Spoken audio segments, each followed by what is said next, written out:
Hello everyone, welcome back to my channel. I hope आप सब अपनी लाइफ में खुश होंगे, बढ़िया होंगे।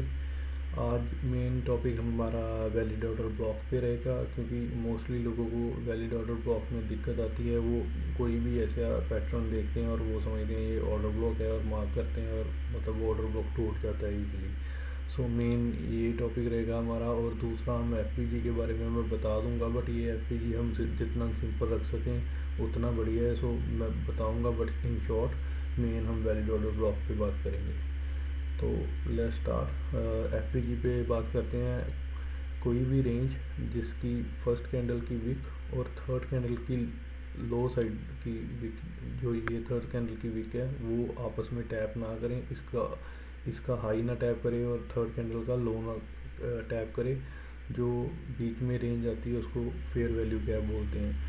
कि डिस्प्लेसमेंट हुई है मार्केट में, कि बड़े ऑर्डर्स यहाँ से कहीं से भी पिक हुए हैं और एकदम से मूव आया और डिस्प्लेसमेंट हुई है, और यहाँ कहीं पे ऑर्डर्स पड़े होंगे। मे बी यहाँ पे भी हो सकते हैं, यहाँ पे भी हो सकते हैं, यहाँ पे भी, यहाँ ऑर्डर यहाँ कहीं भी हो सकते हैं। तो मेन डिस्प्लेसमेंट होती है। अगर डिस्प्लेसमेंट आ रही है फर्स्ट और थर्ड कैंडल के बीच, और फर्स्ट कैंडल की हाई और थर्ड कैंडल का लो में एक एक दूसरे से मिटिगेट नहीं हो रहा, तो इसका मतलब वो वैलिड एफ है। So now we will move on valid order block. Normally हर एक यही बोलते हैं कि जैसे यहाँ से कोई स्विंग आया यहाँ तक और यहाँ से सीधा गया ऊपर। वेट मैं दूसरी करता हूँ। हाँ, कोई भी स्विंग आया यहाँ से और यहाँ से सीधा गया ऊपर, और बीच में डिस्प्लेसमेंट दे के गया और ये ऐसे कैंडल बना के गया, तो उसको वो बोल देते हैं कि वैलिड ऑर्डर ब्लॉक है, और मार्क करते हैं और यहाँ से ट्रेड प्लान करते हैं। बट इसके कुछ क्राइटेरिया हैं। मतलब नॉर्मली लोग जैसे सिखाते हैं कि यहाँ पे अगर ऐसी कैंडल है तो ये इनसाइड बार वाली कैंडल होगी और ये वैलिड ऑर्डर ब्लॉक नहीं मानते, क्योंकि इसने इसका लो नहीं लिया, और ये कैंडल मिटिगेट हो रही है, तो मतलब ये वैलिड ऑर्डर ब्लॉक नहीं है। और अगर ये कैंडल यहाँ पे हो और ये फिर मिटिगेट ना हो, फिर एफ बच गया यहाँ से यहाँ पे, और मिटिगेट नहीं हुआ, तो उसको फेयर वैल्यू गैप भी आ गया और इसको वैलिड ऑर्डर ब्लॉक मान सकते हैं। और ये इनसाइड ऑर्डर ब्लॉक होता है। ये वर्क करते हैं कई बार इनसाइड ऑर्डर ब्लॉक अगर ट्रेंड और आपके बायस आपके फेवर में है, तो वो डिटेल मैं बाद में बताऊंगा। बट हाँ, वैलिड ऑर्डर ब्लॉक ये होगा, ये नहीं। और अगर ये मिटिगेट हो रहा है ऐसे, तो ये वैलिड नहीं है। और इसके पीछे का मेन जो रीज़न है, ये बनता कि मेरे हर ऑर्डर ब्लॉक क्यों नहीं चलता, उसका मेन रीज़न कोई नहीं बताता। तो वो मैं आज आपको बताऊंगा। जैसे हायर टाइम फ्रेम में ये ऑर्डर ब्लॉक बन रहा है, ठीक है। हम यहाँ पे इसको हायर टाइम फ्रेम लिख देते हैं। आपको क्या करना है, आपको जस्ट मार्क करके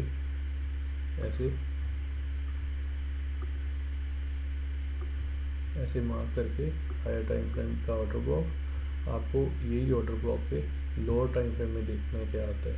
जैसे लेट्स से ये 4 आवर का ऑर्डर ब्लॉक है 15 मिनट में, अगर तो यहाँ पे ऐसे स्विंग बन रहे हैं और यहाँ से प्राइस नीचे गई, ये स्विंग का लो लिया और एकदम से वो 15 मिनट की बाद में कैंडल ऊपर आई और ये हाई दिया।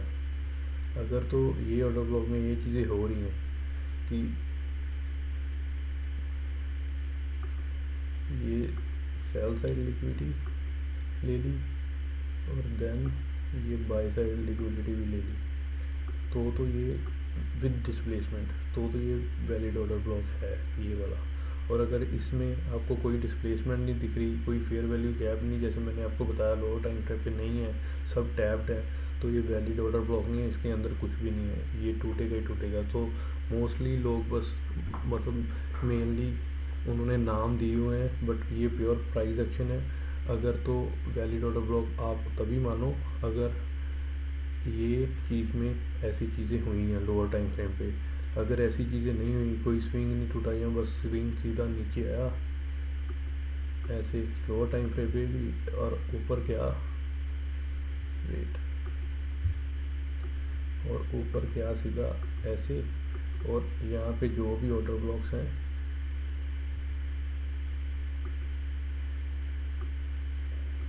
एक ये ऑर्डर ब्लॉक हो गया, मतलब कोई भी कैंडल्स हैं ऐसे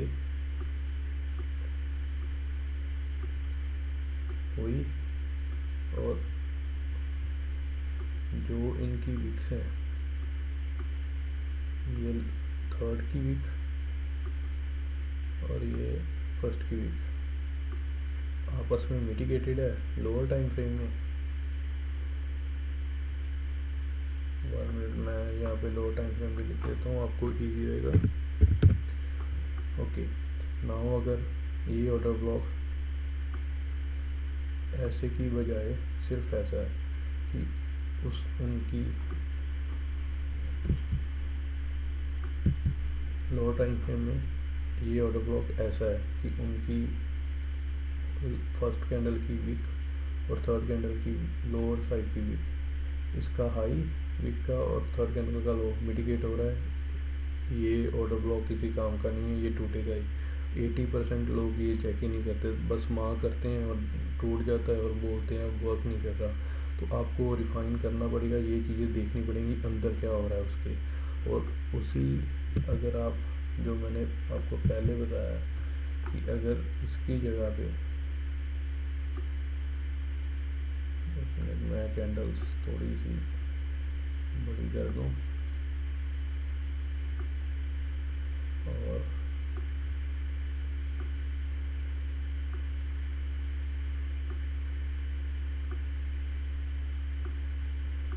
उसी जगह पे ऐसा हो, और ये ऑर्डर ब्लॉक तब बना हो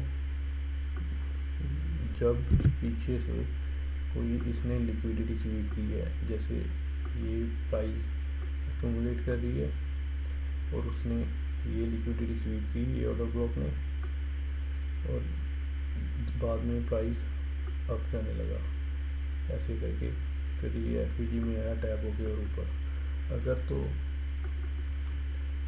ये टैप्ड है तो फिर भी कोई फ़ायदा नहीं है ऑर्डर ब्लॉक का। ऑर्डर ब्लॉक तभी वैलिड है अगर लोअर टाइम फ्रेम पे चीज़ें अनटैप्ड है, जैसे अभी ये अनटैप्ड है, एफवीजी भी नहीं टैप और ऑर्डर ब्लॉक भी नहीं टैप। अब ये लोअर टाइम फ्रेम पे भी 15 मिनट पे भी वैलिड ऑर्डर ब्लॉक होगा, और ये हायर टाइम फ्रेम का वैलिड ऑर्डर ब्लॉक होगा, जिसमें यहाँ पे आप यहाँ पे लगा लो, यहाँ पे ऑर्डर पड़े हो सकते हैं, यहाँ पे ऑर्डर पड़े हो सकते हैं, यहाँ पे ऑर्डर पड़े हो सकते हैं, यहाँ पे कहीं पे भी ऑर्डर पड़े हो सकते हैं। वो कई बार आएंगे यहीं से चल जाएंगे, कई बार यहीं से, कई बार वो मतलब इनके ऑर्डर्स अगेंस्ट भी खुले होते हैं बिना एसएल के, तो वो ब्रेक इवन पे बंद करके एकदम से ऊपर जाते हैं। वो डिफरेंस थ्योरी है, वो मैं आपको बाद में बताऊंगा, बट मेन यही चीज़ है कि अगर वैलिड ऑर्डर ब्लॉक तभी है अगर लोअर टाइम फ्रेम पे भी उसमें कोई ऐसे सेल साइड लिक्विडिटी और बाई साइड लिक्विडिटी हंट हुई है और विद एफवीजी हुआ है और ये चीज़ें हुई हैं सब, और वो अनटैप्ड ऑर्डर ब्लॉक है लोअर टाइम फ्रेम पे तो वैलिड है। तो ये सिंपल चीज़ है ये। अब जब भी अब नेक्स्ट टाइम आप ऑर्डर ब्लॉक मार्क करोगे तो ये चीज़ें देखना, आपको पता चलेगा कि आपके ऑर्डर ब्लॉक क्यों नहीं चल रही है, अगर कौन सा चल रहा है और कहाँ से क्यों चल रहा है। क्योंकि मोस्टली अगर आप इसको रिफ़ाइन करेंगे तो आपको ऐसे ही स्ट्रक्चर दिखने वाले हैं, और यहीं से ही प्राइस के मोमेंटम आते हैं बड़े। तो थैंक यू वेरी मच, आप ये देखो, सीखो, ट्राई करो, वहाँ पे प्रैक्टिस करो। अगर कोई भी डाउट है कमेंट्स में डालो और मैं नई वीडियो जल्दी अपलोड कर दूँगा। Thank you very much.